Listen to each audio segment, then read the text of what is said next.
Hey, what's up guys? Sean here. So yesterday I was headed out to film a cool video and lightning struck the house, and that took out our internet, modem, router, all that stuff.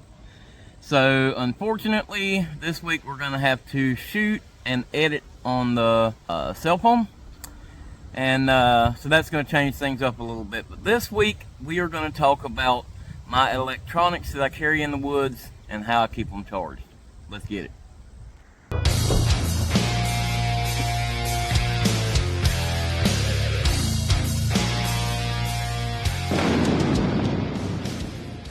So we're at that time of year where all the afternoon thunderstorms roll in, and today is another one of those days. We got a storm trying to roll in on us, so we're going to try to get this filmed before that happens.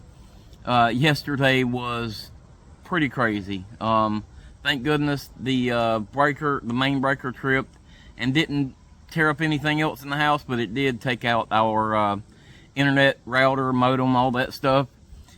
And so that makes things a little bit harder, but it may be a blessing in disguise, and we'll discuss that a little bit later in another video probably. But I often get asked about what I carry in my media bag, is what I call it, on my electronics, and how I keep all that stuff charged. And you know, I've kind of moved things around and changed things up through the years, and I recently got the new DJI Action 4, Osmo Action 4. I love this little camera. It has been great so far. One of the things that I really love about it is it comes with this little charging case. And this charging case will charge 3 batteries at a time. And the thing about it is these batteries last, they claim, up to 2.5 hours. Now, I don't know that I could get 2.5 hours out of one of these batteries, but I do know that the last few videos that I have shot, I have done the whole video almost completely on one of these batteries. And that is pretty awesome. The batteries charge up pretty fast. And I think they charge like 80% in 20 minutes or something like that. I don't remember exactly the specs, but it's pretty fast. And they last a long time. So that is my main thing other than my cell phone. My cell phone, I try to use it sparingly, and I'm very careful of what I use it for. And also when I go in the woods, typically I don't have a lot of service, so I end up setting the cell phone on battery saving mode, which really makes that battery last a long time. And you know, those are kind of my main things. Now, a couple of the other things that I have in my bag here, one thing is my Nitecore headlamp, and it's rechargeable, which I prefer the rechargeable headlamps and stuff like that. This thing lasts a good long time. This is the NU25, and I like it because it's got the red light on it. It does have a super bright setting on it, but it's got a very dim setting on it too. It lasts a long time, and you know, it packs up pretty small. They actually make another one that has just some little elastic bands if you're going ultralight, but this works fine for me. But that's my headlamp, and again, it's rechargeable, so I've got everything together for that. Now, sometimes, depending on what I'm doing, I will use my headlamp to hang up inside my hammock, just for a light to have under my hammock. But something that I recently got, and I really have enjoyed, is this Nite, I think it's called a micro lantern. This is the Disco 3, I think is what it's called. The micro lantern, it's also rechargeable, but it has some different colors.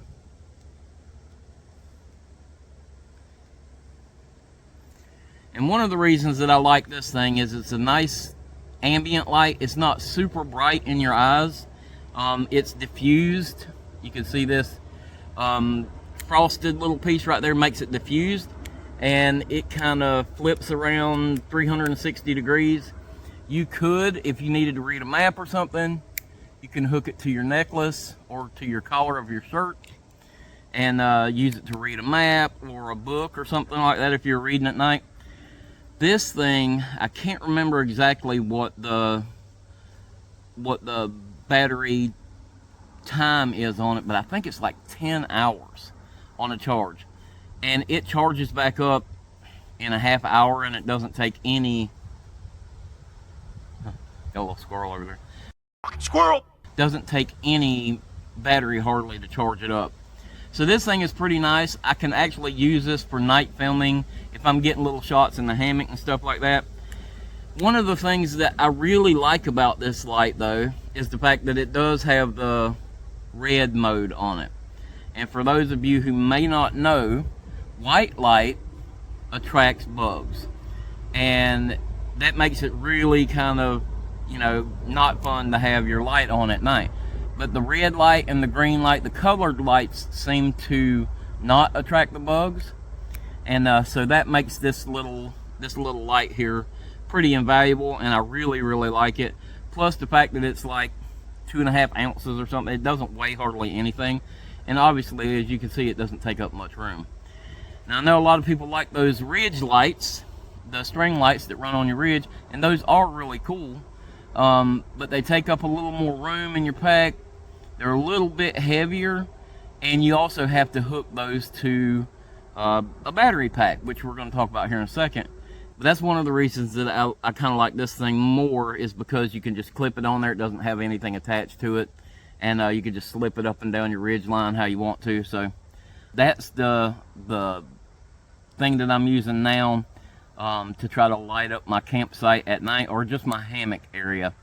Now if I'm having to light up the actual campsite for some reason, I may use something different or bring something different, but in general, this is what I'm using for just typical lighting.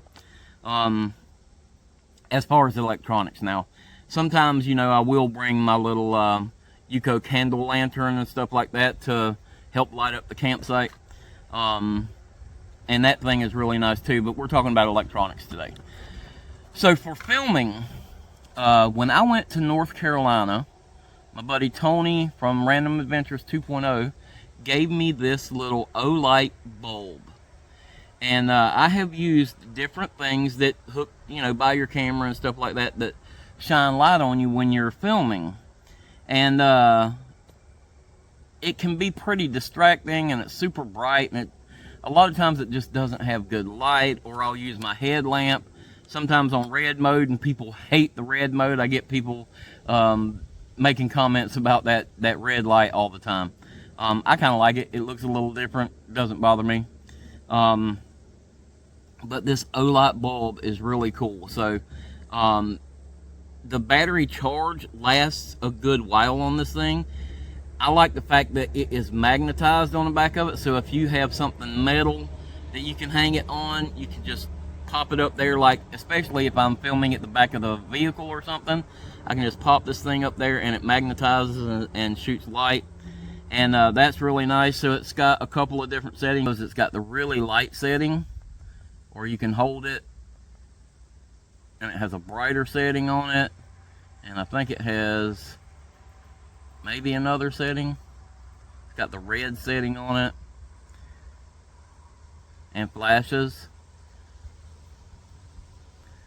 and I think that's it. I have really enjoyed this. I appreciate Tony giving this to me, and I will probably get a couple of more of these in the future.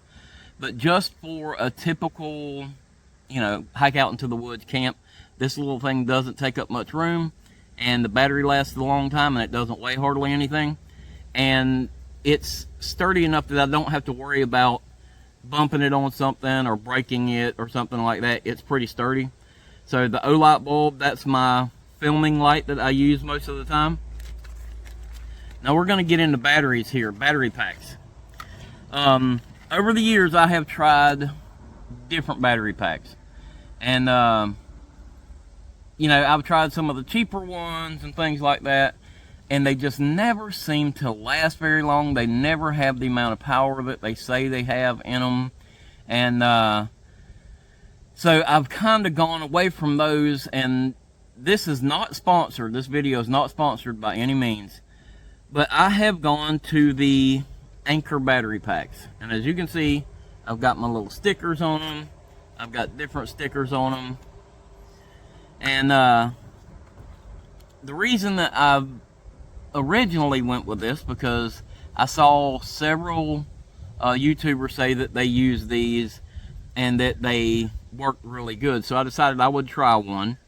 And so the first one I got was fairly inexpensive, and it was the Anker 10,000 milliamp battery. And so I got it, and it just seemed like it took forever to charge. And I typically don't make a lot of like Amazon reviews or anything, but I commented on there that this thing took forever to charge.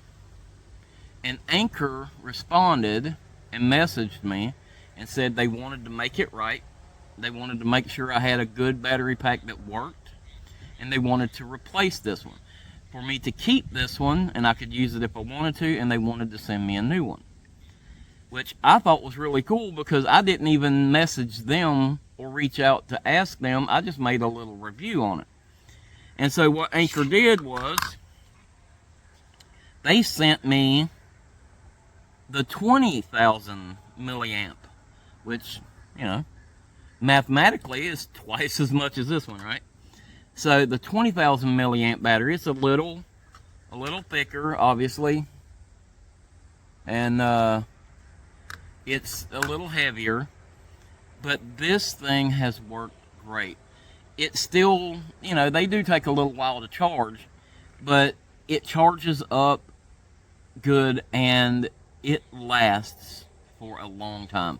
So if I'm going for 1 or 2 nights and I'm only going to be using this stuff that I've got here, I will typically take one of the 20,000 milliamp battery banks, and I always carry this 10,000 charged up as a backup. And the reason I do that, this will charge my cell phone twice.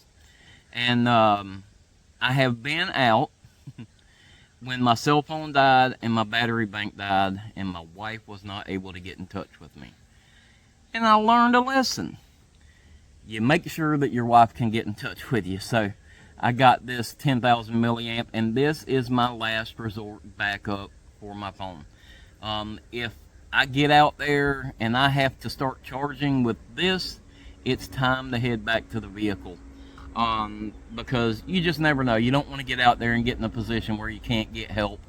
So this is my backup. I know that if I have to start charging with this, it's time to wrap it up. But I've got a trip coming up here, and the trip's going to be 4 days and 3 nights on the Swanee River.